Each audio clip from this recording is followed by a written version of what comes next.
سنة رسوله والدعاء إلى الهدى. أعوذ بالله من الشيطان الرجيم. بسم الله الرحمن الرحيم. الحمد لله رب العالمين، وبه نستعين على أمور الدنيا والدين،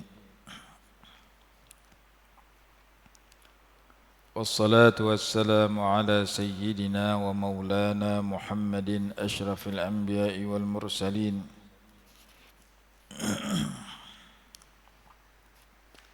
وعلى آله وصحبه أجمعين.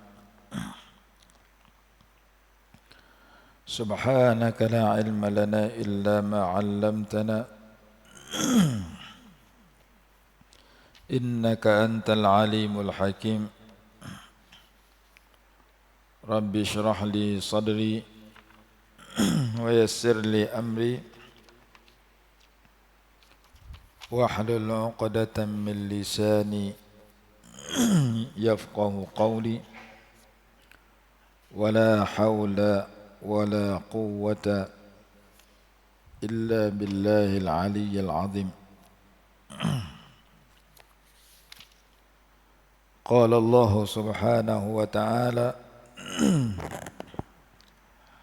في بيوت أذن الله أن ترفع ويذكر فيها اسمه يسبح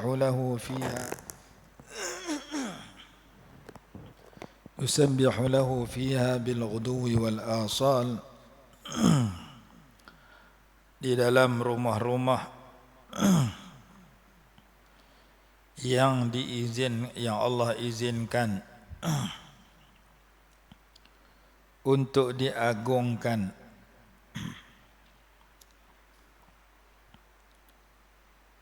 yang Allah perintahkan untuk dimuliakan.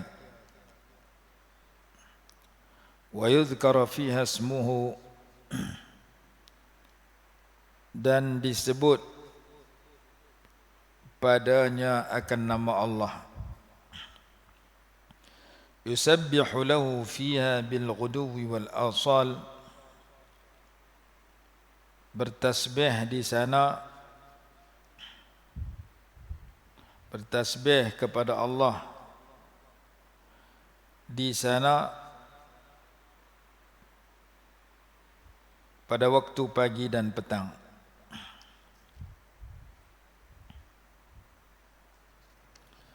Rijalun la tulhihim tijaratun wala bay'un an dzikrillahi wa iqamis salati wa ita'iz zakati yakhafuna yawman tataqallabu fihi alqulub wal absar. Bertasbihlah oleh orang-orang yang tidak dilalaikan oleh perdagangan dan jual beli daripada mengingati Allah, mendirikan solat dan menunaikan zakat. Mereka takut kepada hari ketika hati dan penglihatan menjadi goncang, yakni hari kiamat. Liyajziyahumullahu ahsana ma amilu wa yazidahum min fadlih. Mereka melakukan itu semua agar Allah memberi balasan kepada mereka dengan yang lebih baik daripada apa yang telah mereka perbuat, dan agar Allah menambah kurniaannya kepada mereka. Wallahu yarzuqu man yasha'u bighairi hisab, dan Allah memberi rezeki kepada siapa sahaja yang Ia kehendaki tanpa batas. Ayat 36, 37 dan 38 dalam surah An-Nur. Kita masih membicarakan tentang kelebihan rumah Allah Subhanahu wa taala berdasarkan kepada ayat fi buyutin adzinallahu an turfa.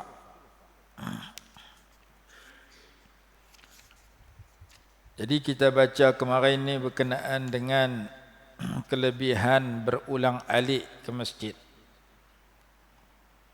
Kelebihan berjalan kaki pergi ke masjid. Kemudian kita baca pula kemarin kelebihan menunggu sembahyang. Hari ini kita masuk sikit lagi kelebihan menunaikan sembahyang berjemaah.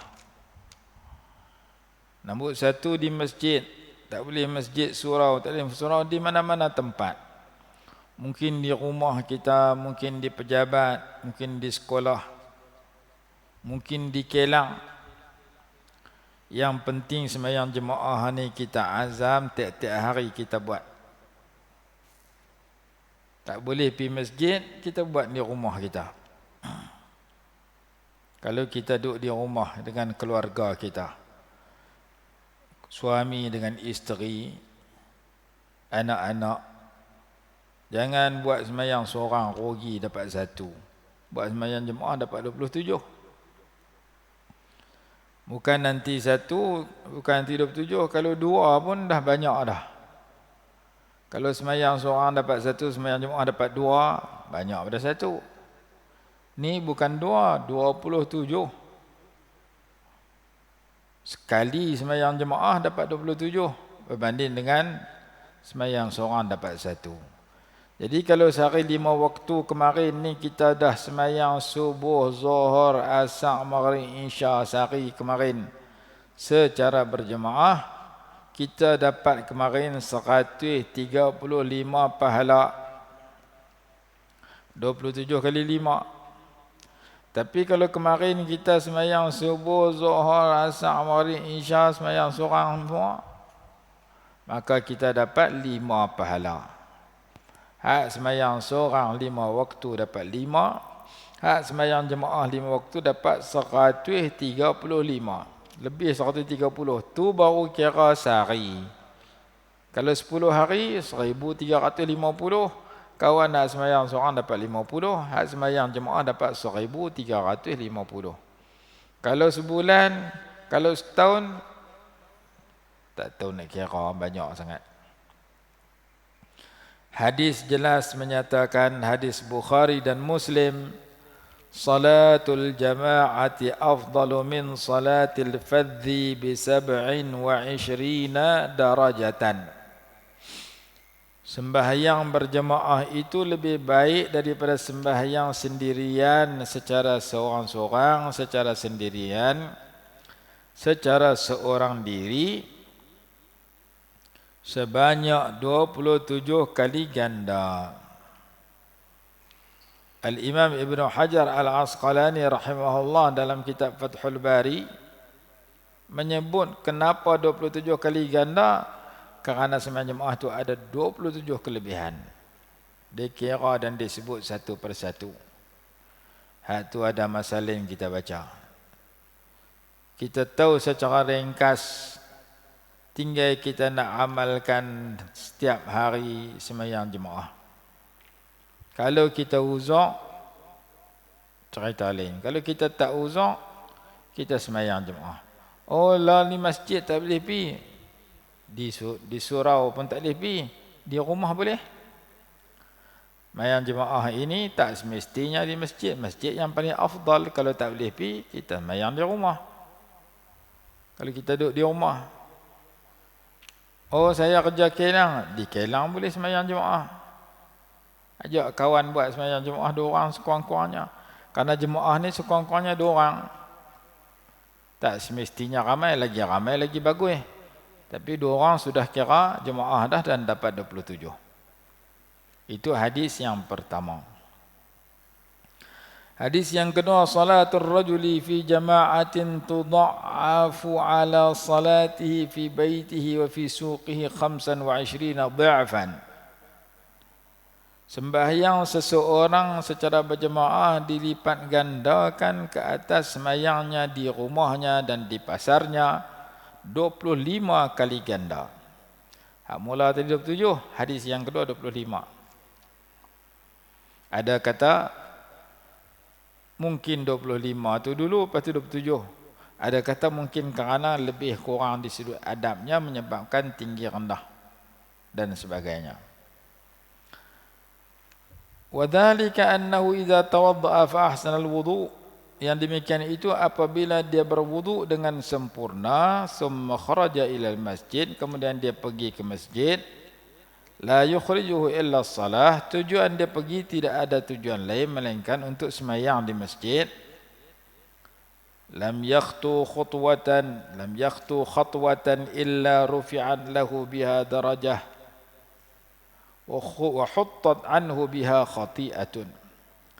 Tidak melangkah ia akan satu langkah melainkan diangkat baginya satu darjat dan digugurkan daripadanya satu kesalahan. فإذا صلى لم تزل الملائكة تصلي عليه ما دام في مصلاه ما لم يحدث. Apabila dia sembahyang, sentiasalah para malaikat rahmat mendoakan keampunan kepadanya selama ia berada di tempat sembahyang itu dan selama ia tidak batal wudu, selama dia tak berhadas.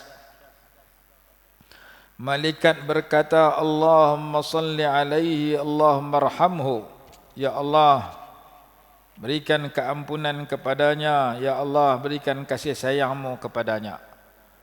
Ampunkan dosa dia, kasihanilah dia, kasihlah dia. Wala yazalu fi salatin man tadhara as-salah, dan sentiasalah ia berada dalam sembahyang selama ia menunggu sembahyang. Dia tak sembahyang lagi, dia duduk tunggu tapi pahala ditulis sedang sembahyang. Hadis Bukhari Muslim, hadis ini lafaz Imam Bukhari.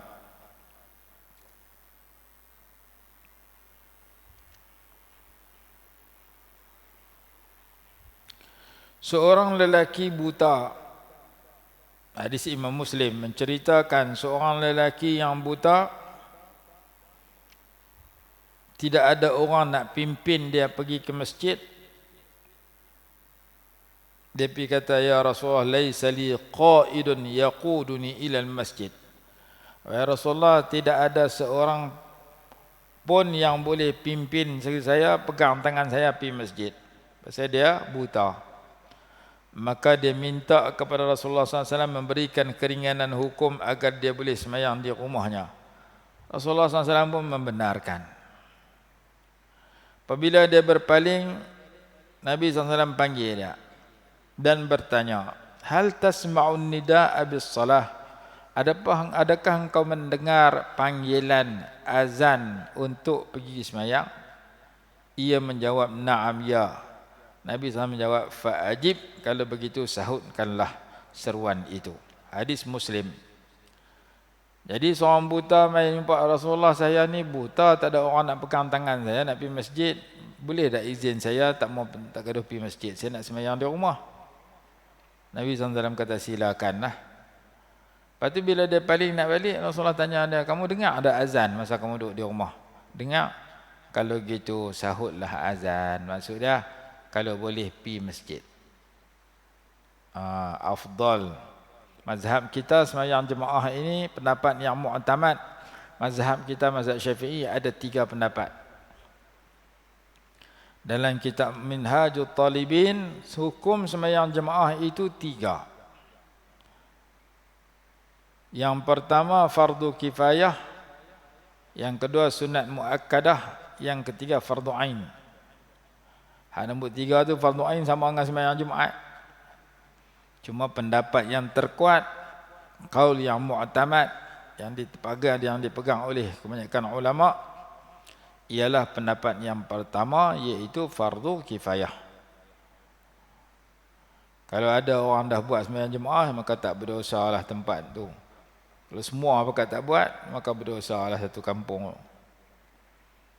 Jadi pendapat yang terkuat fardu kifayah. Walaupun fardu kifayah, bila kita merenung kepada fadilat dia 27, sembahyang seorang dapat 1, lebih sampai 26, tu baru sekali sembahyang, seperti sembahyang subuh tak saat ni. Maka kalau kira 5 sehari semalam, beratus dah lebih daripada orang sembahyang seorang. Kira 10 hari, beribu dah lebih. Kadang-kadang kita bukan tinggal 10 hari, tinggal bertahun-tahun tak nak sembahyang jemaah. Tunggu hari raya ya sembahyang jemaah dengan sembahyang Jumaat.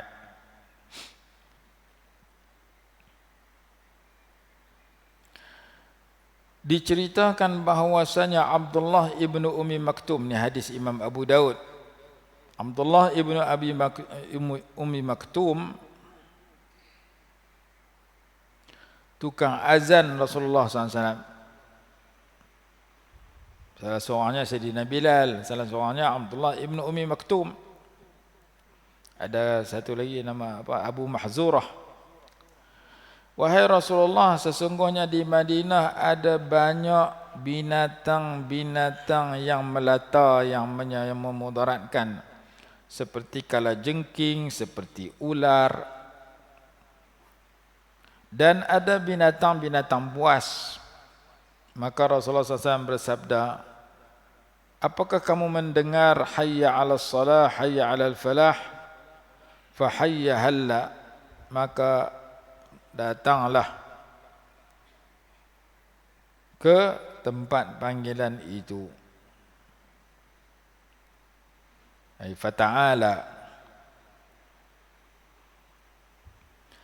Riwayat yang lain, riwayat Bukhari Muslim, Nabi SAW bersumpah, walladhi nafsi biyadihi laqad hamamtu an amura bihatabin fayuhtataba ثم آمر بالصلاة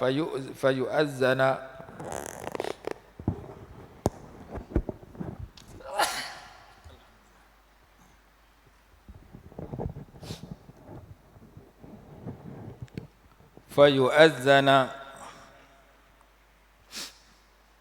ثم آمر رجلا فيؤم الناس ثم أخالف إلى رجال فأحرق عليهم بيوتهم متفق عليه. Hadis riwayat Imam Bukhari dan Muslim menceritakan Nabi SAW bersumpah, demi Allah yang diriku di bawah kekuasaannya, sesungguhnya aku merancang untuk menyuruh orang menghimpunkan kayu api. Lalu aku suruh seseorang azan untuk semayang. Kemudian aku suruh seseorang jadi imam. Kemudian aku pergi kepada orang-orang lelaki yang tak mai semayang tu, aku bakar rumah mereka. Mana tak mai semayang jemaah, aku nak pergi bakar rumah mereka. Rasulullah tak bakar pun, tapi rencana nak bakar. Nah, abang kata hebatnya, tingginya kepentingan sembahyang jemaah. Cuma ulama kita huraikan kenapa Rasulullah nak bakar? Kerana di zaman baginda biasanya hak tak mai sembahyang jemaah itu orang munafik. Orang yang beriman tak tinggal sembahyang jemaah. Jadi Rasulullah nak bakar rumah mereka bukan pasal mereka tak sembahyang jemaah saja, kerana mereka golongan yang menentang baginda, munafik. Zaman lah tapi sembahyang Jumaat kadang orang Islam, kadang orang fasik, memang tak sembahyang terus. Kadang memang dia sembahyang tapi sembahyang di rumah dia. Jadi zaman lah ni macam-macam. Dulu hak tak sembahyang Jumaat biasanya orang munafik. Orang yang tak munafik mereka akan ada di masjid setiap kali sembahyang Jumaat. Dihuraikan dalam kitab Fathul Bari Syarah Sahih Bukhari,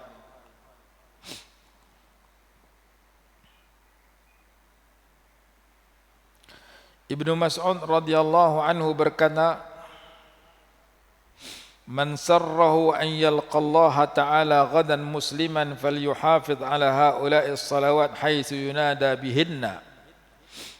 Barang siapa yang nak berjumpa Allah besok hari, yakni di akhirat kelak, dengan selamat, hendaklah ia memelihara sembahyang 5 waktu di mana diazankan di situ. Siapa nak selamat elok, mati elok, masa hidup tak mana azan berbunyi, pipi sembahyang di situ. Fa inna Allah syara'a li nabiyyikum sallallahu alaihi wasallam sunanal huda. Sesungguhnya Allah mensyariatkan kepada nabi kamu semua akan jalan-jalan petunjuk. Wa innahunna min sunanil huda, sesungguhnya sembahyang berjemaah itu sebahagian daripada jalan-jalan petunjuk.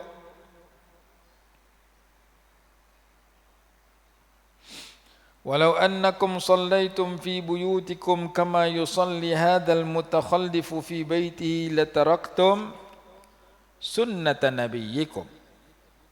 Kata Ibnu Mas'ud radhiyallahu anhu, jika kamu sembahyang di rumah kamu seperti mana sembahyangnya orang yang meninggalkan jemaah itu di rumahnya, nescaya kamu telah meninggalkan satu sunnah Nabi kamu. Nabi SAW sembahyang jemaah bukan dekat di Madinah, bahkan ketika sedang perang tetap sembahyang jemaah. Sebab itu mazhab Hambali dia kata sembahyang jemaah ni fardu ain, wajib atas tiap-tiap orang. Kerana alasan dia tengah perang pun Rasulullah tak tinggal, tambah waktu biasa. Kita tak perang lagi, kita tinggal berkepui. Rata hari-hari tinggal. Walau taraktum sunnata nabiyikum la dhalaltum. Kalau kamu tinggal sunnah Nabi kamu, kamu akan sesat, kata Ibnu Mas'ud radhiyallahu anhu. Walaqad ra'aituna wa ma yatakhallafu anha illa munafiqun ma'lumun nifaq. Sesungguhnya aku melihat orang di zaman kami dulu tidak meninggalkan sembahyang jemaah ini melainkan orang yang munafik, yang dimaklumi kemunafikannya. Orang yang terang-terang munafik tak mai sembahyang jemaah zaman kami dulu, kata Ibnu Mas'ud radhiyallahu anhu. Walaqad kana ar-rajulu yu'ta bihi fayuhada bainar rajulaini hatta yuqama fi shalah. Ada orang yang tak mampu nak pi tapi dipapah oleh dua orang lelaki sehingga dia berdiri dalam saf. Punya ambil berat depa dengan sembahyang jemaah zaman tu,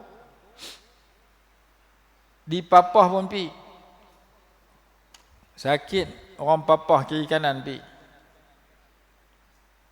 Sehingga kan ada orang di zaman salah berkata, kalau kamu tak jumpa aku duduk dalam saf di sembahyang jemaah, maka pilah cari aku di kubur. Maksudnya lagi aku tak mati, aku akan pi sembahyang jemaah. Kalau tak ada di jemaah tu, hati aku dah masuk kubur. Dia habang ambil tera tu. Lagi aku tak masuk kubur, aku akan sembahyang hari-hari di tempat berbunyinya hayya 'alas salah, hayya 'alal falah. Itu sebahagian. Ada sampai 40 tahun duduk sembahyang jemaah, duduk saf pertama tak pernah masbuk. Ada kata 50 tahun. Seperti Imam Sa'id ibn Musayyib rahimahullah menantu kepada Abu Hurairah radhiyallahu anhu, dia seorang tabi'in. 40 tahun tak tinggal sembahyang jemaah. Itu hadis Imam Muslim. Dalam riwayat yang lain, inna Rasulullah SAW allamana sunanal huda wa inna min sunanil huda as-salata fil masjid alladhi yu'adzanu fih. Sesungguhnya Rasulullah SAW mengajak kami jalan-jalan petunjuk. Antara jalan petunjuk itu sembahyang di masjid yang diazankan padanya. Dalam hadis Imam Abu Daud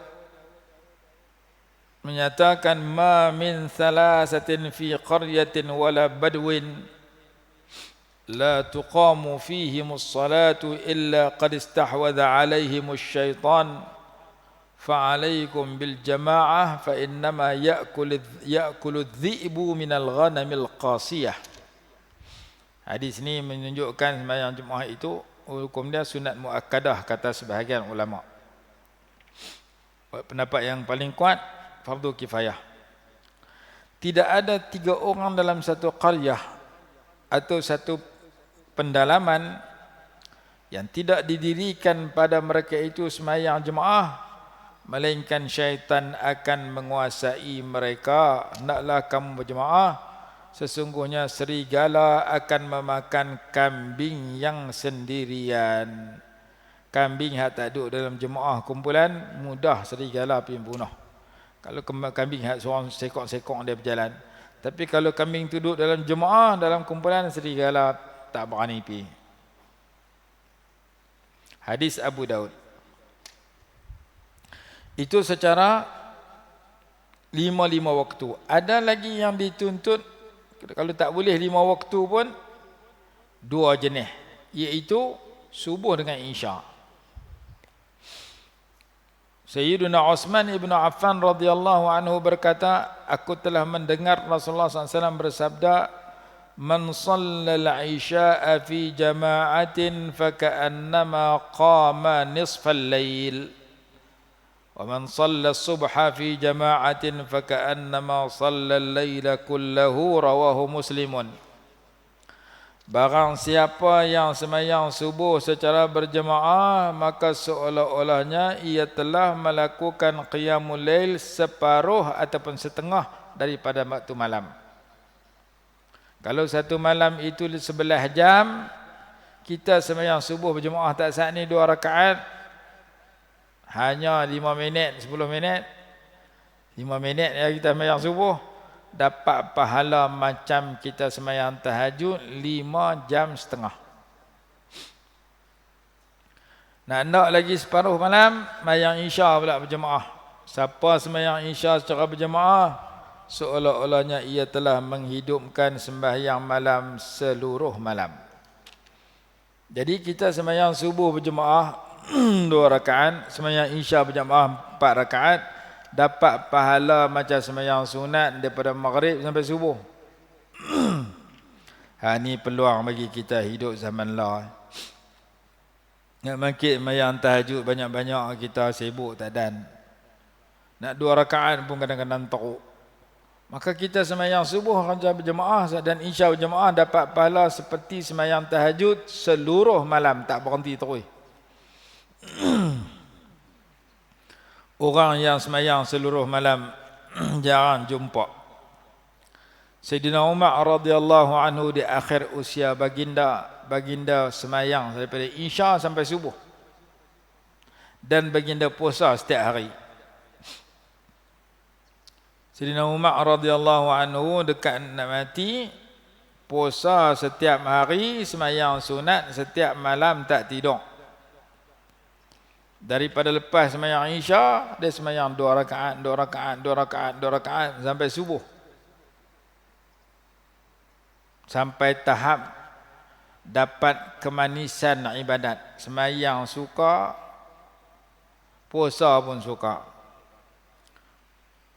Depa kata ambil tang mana ni, kena sebut nama kitab. Jadi depa kata contoh muhung.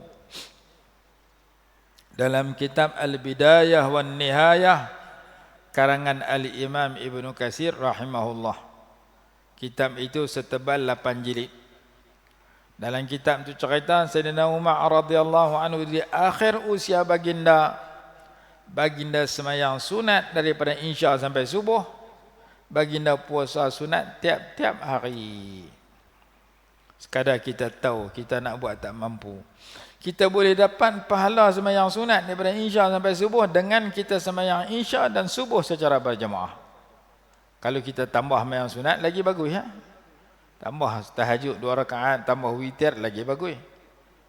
Tak sembahyang tahajud, tak sembahyang witir, tapi dapat pahala sembahyang malam. Seluruh malam tu bagi orang yang boleh jaga 2 jenis sembahyang ni secara berjemaah. Jadi sesuai bagi kita hidup zaman lah, nak bangkit susah. Bangkit semalam tuang seminggu. Kalau bangkit pun dekat 5 minit dah boleh sembahyang 2 rakaat, tu pun kira betul dah. Maka kita jaga 2 jenis sembahyang ni, jangan tinggal tiap-tiap malam sembahyang isya berjemaah, tiap-tiap siang sembahyang subuh berjemaah. Hadis Imam Muslim, hadis 656 dalam Sahih Muslim. Man shallal isya'a fi jama'atin faka'annama qama nisfal lail. Wa man shallal subha fi jama'atin faka'annama shallal laila kullahu. Barang siapa yang sembahyang isya secara berjamaah, seolah-olahnya ia melakukan qiyamul lail separuh malam. Dan barang siapa yang sembahyang subuh secara berjemaah, seolah-olahnya ia telah melakukan qiyamul lail seluruh malam. Kenapa seluruh? Isya separuh, subuh separuh. Isya, sembahyang Isya berjemaah dapat pahala separuh malam. Dapat pahala kalau malam kita kira daripada maghrib sampai subuh. Maghrib pukul 7, subuh pukul 6, berarti 11 jam.